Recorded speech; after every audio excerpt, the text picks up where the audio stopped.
What's up, guys, and welcome back to another video. Hey, guess what? It's rained here. Yeah, it's been raining on and off the last couple days. Skies are all cloudy, but that means there's a breeze. It's cooled off a little bit. It feels really good, so that's good news. In this video, I'm going to talk a little bit about not so much getting over here, but once you're over here, if you're here to come long-term, retirement or finding a job, what are some of the first things you should do when you get here? Probably within the first couple of weeks, at least.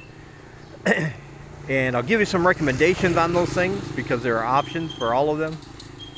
And you can take my recommendations and you can go with them, or you can choose to ignore them. It's up to you because it's going to depend on your style and all that good stuff.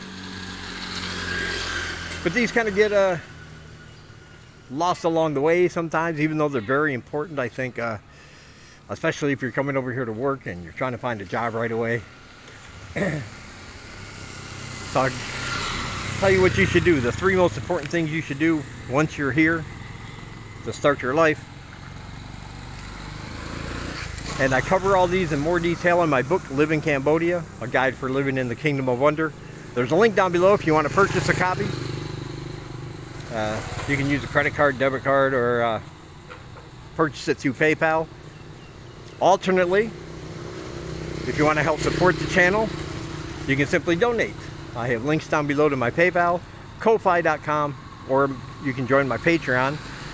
And if you want to do it that way, I'll send you a copy along with a thank you email. And you'll also be put on a list if you do that to receive any of my, all of my exclusive weekly videos I put out. So these are videos just for my supporters to show my appreciation. And you can get in on that just by donating down below. But if you don't want to do that, you can go ahead and purchase the book separately. And that link is down below. All right, well, let's get into the video.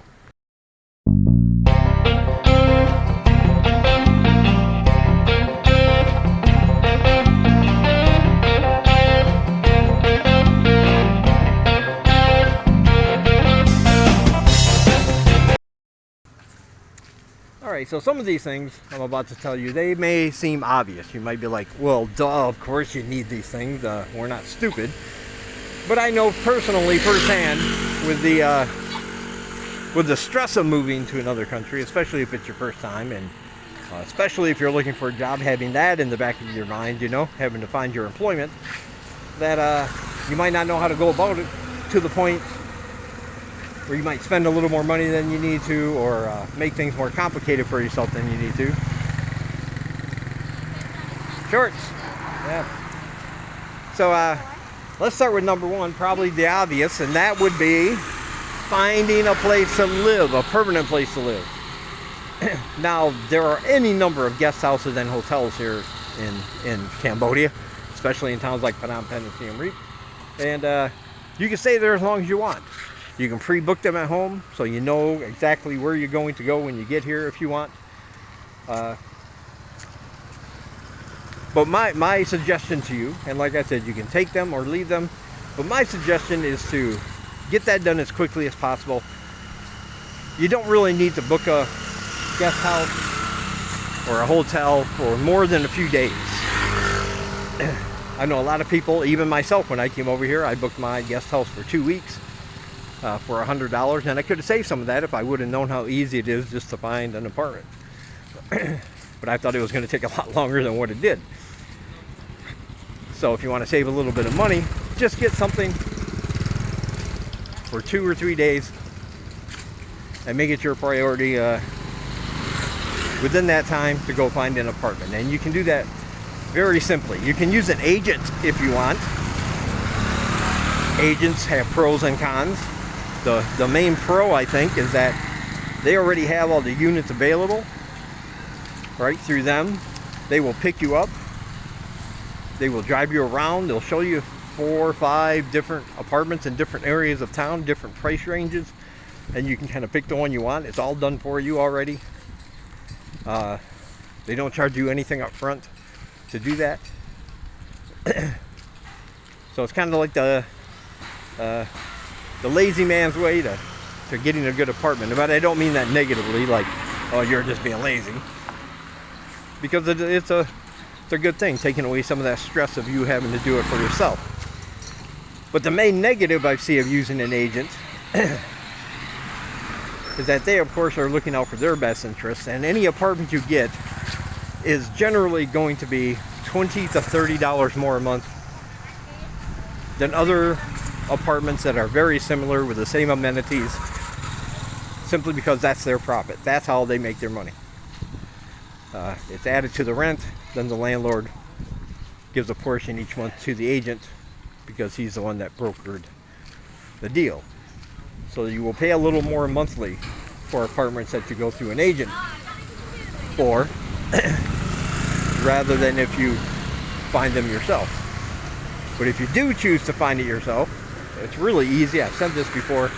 Just walk around any apartment building you see, whether it has a for rent sign on there or not. You can walk right in, find somebody in charge, find somebody who owns it or who's the landlord, ask about how much. They'll show you a few rooms and let you decide if that's for you or not. And in a single day, I'm telling you, you can definitely find an apartment that suits all your needs, and as long as you get the money, you can move right in. So that's why I say you don't really need a guest house or a hotel for more than 2 or 3 days if you make that a priority to find a place to live as soon as you get here. And if I had to go back and do it over, knowing what I know now, that's exactly what I would do. I would have saved, instead of spending $100 for that 2 weeks, I would, I would only had to spend like maybe 20 or 30. And even though some of these guest houses and hostels and hotels are really, really cheap, if you think about it over the course of the month and what you're getting for that, it turns out it's a little bit more expensive than if you actually had your own place. Like even at $10 a night for a nice hotel, that's still $300 over a month. And for that, you could get a really, really nice, spacious 2-bedroom, fully furnished apartment with all the amenities. And then the hotel room, it's just a hotel room. So think of it like that. Try to save as much money as you can and just find yourself an apartment as soon as possible. And of course, you're going to need communication. You're going to need a mobile service for your phone. There are 3 main providers here in Cambodia: Cellcard, Smart, and Metphone. Those are the 3 main ones, the 3 big ones. And they all have their pros and their cons. And again, I will recommend, but only because it works for me and I've been using it since I've been here, I would recommend Cellcard. I've never had, well, I've had very, very few issues with using it. It seems to be active and within range of wherever I go. You can go to their main office, which is on the way downtown, or you can go to any phone shop. As long as your phone's unlocked, you can go to any phone shop. Tell them you want a Cellcard SIM. They will actually put it in the phone for you, top it off for $1, and sign up for the Big Love Plan. Cellcard's Big Love Plan, I think, is one of the best. It $1 a week. And keep in mind, none of these plans roll over for any provider. But $1 will get you $250 worth of data, phone calls, and text messages. So it's all included, all in that $250. If you have Wi-Fi at the place where you're going to live or somewhere else, you're not going to use it as much, and chances are you'll pay $1 a week but won't even use the whole $250. It lasts a really long time. I'm not sure about how many gigs or anything you get with that, but that's the one I use, and usually mine lasts about 4 days, 3 to 4 days. But then again, I don't have Wi-Fi in my apartment, so I'm using it for everything. And I upload videos, not just to this channel, but to my other channel. And so uploading, videos that are anywhere from 600 megabytes all the way up to a gig, depending on the length, that uses a lot of my data. If I'm not doing that, even without any Wi-Fi, it lasts me the whole week. Now, I have tried Smart before in my second SIM card slot as a backup, but I never really needed it because, like I said, the cell card was reliable. But the times I did have to use it, I just didn't like it. I didn't seem to get as much data out of it, out of their special plan. Like I said, they deal in numbers. Like $1 will get you $666, but you never know how many gigs that is. So for them, $666 could be 3 gigs, whereas cell cards, $250 could be 5 gigs. They don't. It's just a dollar amount. It's just there to look good. But I've had great luck with cell card, so I do recommend that for you. But feel free to check out all the other options. You might find one that you like better. And all you got to do every week to top it off is simply go get a card. You can do that at anywhere, any mom and pop shop. Just get a $1 cell card. You scratch off the numbers on the back, put them on the cell card app, and you are good to go. Like I said, very little issues with them, and all the ones I have all the ones I've had are very minor, insignificant, no problem. But you want to get one as soon as possible so you don't miss any calls, or you can start you know, using the internet while you're out and about. Maybe you get lost, or you want to find your way back. You're going to need Google Maps. And of course you need a number, especially if you're going to be working, so that you can put that on your resume. So that is very, very important if you're coming here to teach. You need a local phone number. So that's number 2. And the third thing you should concentrate on, and get that done within the first couple weeks, if you so desire. This is one of those, don't really have to. I know a lot of people that don't. More people probably do.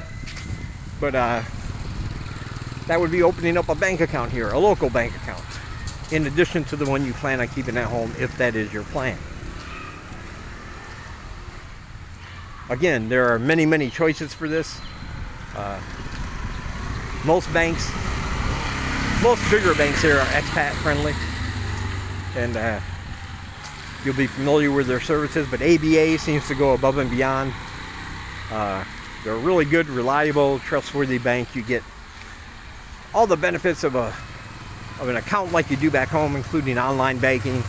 They have ATMs, you know, literally everywhere around town, and you can get your money out without any ATM fees, as long as you're a member, you know, as long as you're using your ABA ATM card. Plus, like I said, online banking, you can start it for like $10-20. So, you know, a basic checking account is really easy to start, and you do get a debit card. So you can buy things with that like anywhere. I think it's a MasterCard, but it might be a Visa. It's one of those. But you can go ahead and purchase things online if you want. You can go to some of the bigger stores, Western style stores here that accept credit cards, like Anchor Mart, Macro, you know, big places like that. Of course, the reason a lot of people don't bother with that is because cash is still king here in Cambodia. You know, all these smaller shops, they're not going to take your credit card. They're not set up for it. They're just going to want the cash. So some people don't bother. But if you do have a banking account back home and you want an easy way to transfer money at the least amount of cost, then opening up a bank account here would be your best option.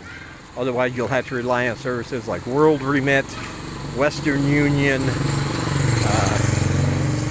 MoneyGram, or other services that just cost a ridiculous amount of money for that service.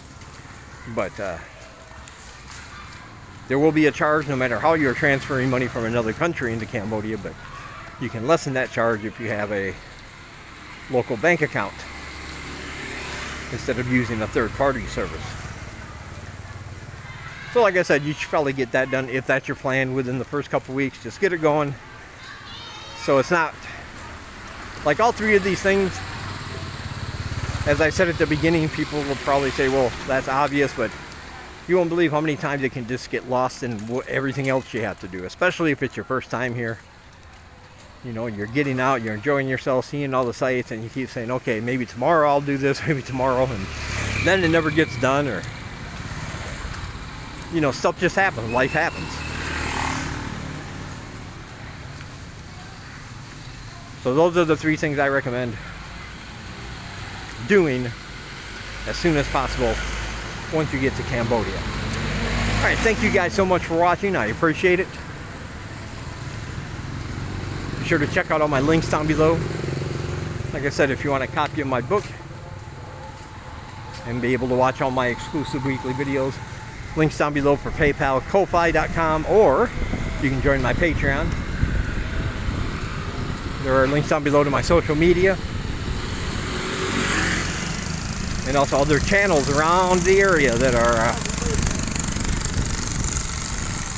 blogging from Cambodia and even Vietnam. So be sure to check all those out. We really have a lot of good information, and they'll appreciate it, and you can thank yourself for doing it. All right. As always, thank you to all my supporters. I love you guys. I really appreciate you and everything you do. And I just want you to know that.